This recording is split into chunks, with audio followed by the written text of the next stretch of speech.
Chess, nonsense, and analysis. Hi, dear viewer. So here we are again. We are continuing with our close look at the Sharjah Open International from in the UAE, and yeah, they played again today. Today was round seven. And we won't be looking at the board one game. Remember, there was that game that we were looking forward to, Anish Giri against Abdusattorov, two super grandmasters. But yeah, it always happens. Sometimes it, not always, but sometimes it happens in chess, that we just get some kind of a theoretical game and black equalizes easily and it's a draw. So that was the case today. It was a Catalan and it was theory and Giri did not choose the most critical lines as can be expected. I mean, he's happy with the draw since he was leading. Remember, he had 5 points and so he drew. He's got 5.5. And Abdul Sattorov and a number of players have got 5. The other player we had 5, Indic. Unfortunately for him, he lost today against Salem. So Anish Giri is leading alone. Yeah, but the game I wanted us to have a look at today is a game from board 3. Exciting game. And the game was between Zemlyansky, 2563, against Sargsyan, 2066 from Armenia. Strong grandmasters. And yeah, this game, look, I didn't look with the computer or anything, but I just liked the game, the way that the game was played. Let's have a look. So E4, E6, it's a French, and we have the advanced variation.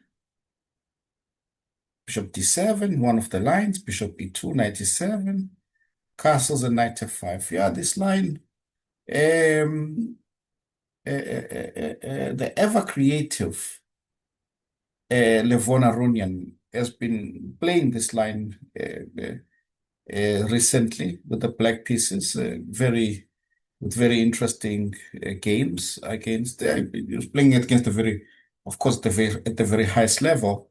And yeah, he normally takes back here. Bishop takes 5 before and some complications. But okay, in the game, Saxian plays A5. It has been played, but it's a sideline of a sideline type of thing, you know. So then white plays C4, black plays D takes C4, knight C3, bishop takes C5. Yeah, the position is very interesting because it's a French, but you know, it's so sharp already. I mean, you know, the position is threatening to blow open. And we can see the squares. You know, this knight on F5 is quite important. It's holding many squares together because white's main idea now is 94. And then to remove the pieces, push them back, and then jump in with knight d6 and then continue with an attack, right? So black has to try and stay in the center and play actively. So 94 is played, so queen b6 makes sense. Yeah, so in the game, bishop f4 was played. As I say, I haven't really analyzed the game much, but from what the engine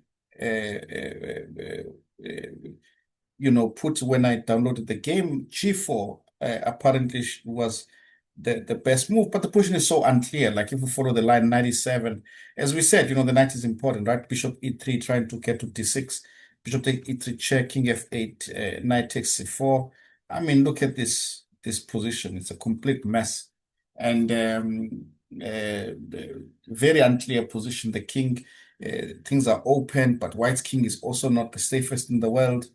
Who knows what's happening here? Possibly a very unclear position. So apparently that was the way to go. But okay, white plays bishop f4. This move is a very logical move. White develops and white continues to put another piece to control d6. I think it's a very logical move. Knight c4. I like this move. Black is looking at activity. So black would love to move the bishop to c6 and then maybe put rook d8 in some position and then just have counterplay. So it's so beautifully centralized, the pieces for, against white. Knight takes d4, bishop takes d4, and g4. This is white's idea. So white goes g4, but possibly white misses this idea here that black doesn't move away but plays bishop c6. And then all of a sudden, look at the white king. The white king is going to be the theme for the next few moves. The white king is sort of feeling a little bit unsafe, should we say? So now white plays knight to d2. I mean, if you play moves like bishop f3, possibly I can play knight h4. Look at this. I mean, this is phew. It doesn't look so great for white, right? I mean, black would play rook d8 next. Or even if black is daring, black can even castle long. It looks very, very dangerous for sure. So he plays knight d2, which looks a little bit passive, by the way, And then black plays this move. I really was impressed by this move. G5. So the idea is just to get to the white king. I mean, if white plays g takes f5, g takes f4, look at the white king with rook g8 coming. It's looking very dangerous. This bishop is cutting the king, and the black bishop is also playing its role, stopping any f3s. This looks possibly a big advantage for black than if white takes. I mean, with the pawn, yeah. White takes, bishop takes g5, and black plays rook g8. Fantastic play, very inspired play, going for counterplay.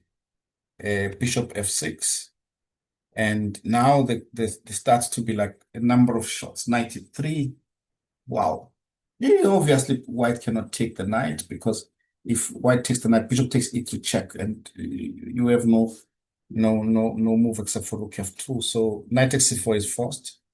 Knight takes c4, bishop takes c4, and queen takes b2. Plays h3. Very difficult position. The white squares are a problem. This queen. The problem is, I can understand why white is worried, because if this queen gets to c3 and then to h3, all of a sudden you're falling under serious attack. Oof. So he tries h3 just to protect and possibly to get the queen in the game, because then I can play queen b3 and try to exchange queens. Black one munches pawns, takes queen takes e5, rook e1, queen c3, and white was never able to get at the black king, and the king is quite safe. Plays queen b3. Yeah, this possibly forces black to exchange, because if black does not exchange, white could consider playing bishop takes e6, f e6, queen takes e6 check, right? And all the pieces will come in. But black is happy to exchange here because black is a pawn up. And now these moves that were quite good in the middle game to push the knight back in the end game, now they are like some weaknesses. Yeah. And unfortunately, yeah, white's position is just somehow too weak. F5, now we can see defends the pawn on g4, and will then shepherd the pawns. Decides to sacrifice the exchange, but the pawns on the queen side are going to run, and rook d5, rook f5 check, like this. So the king is also under attack, and this forces, in a way, because the threat is rook c3 check. A very well played game by black. It forces bishop c4, excuse me, and then rook c5, and here's the point. Black plays rook takes c4. Yeah, you just simply now are not going to catch the pawns if you take with the rook. the pawn will play b3 and the rule of the square, right? The king is way out of the square. So it takes with the pawn b3, but you still cannot stop the pawn, and there's two of them. So white resigned. A very, very nice game. I don't know what is really happening, but I really love the way that black played this game. Left the king on in the center, pieces in the game, and plays moves like g5. So yeah, this player is very interesting. Let's have a look now. There are pairings for round 8, and yeah, so Giri plays against Grandmaster Ivic, 2630, and Indic plays against uh, uh, Saxian. And Saxian plays black with the black pieces again. So yeah, we're having still some interesting uh, battles. I mean, Abdusattorov is in the mix with 5. He plays against Salem, and yeah, there's so many strong players still there. So yeah, we will see. But I really love the chess that was displayed in this game. Very nice game. So yeah, I really enjoyed that. I hope you guys loved this game as well. So we'll see what tomorrow has in store for us.